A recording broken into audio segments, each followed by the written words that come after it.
Welcome to Watching Mike.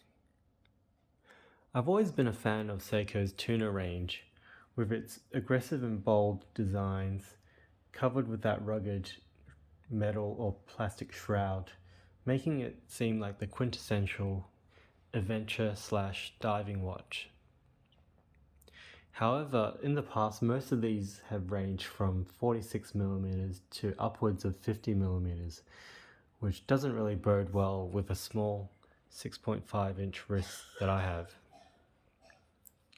So when Seiko released their latest Urban Safari series, which includes this watch I'm showing you here today, the SRPF83K, I decided to take the opportunity to revisit this Tuna, which they've dubbed the Baby Tuna.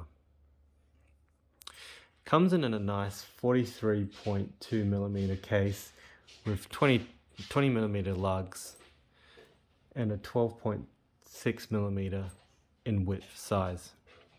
It also comes in the nice rubber strap that we're used to with Seiko, which usually is quite soft and malleable, and at this price point probably the best in the market. And on the wrist, it fits quite well in my 6.5-inch wrists. And given the short lug length, it does protrude out a bit with that shroud and puck-like shape, which is quintessential to the look of the Tuna. All in all, I'm quite happy with the size of this, and given other alternatives usually come in at larger sizes, for example the Solar Patties diver that I've shown and reviewed previously, I think this might be a keeper.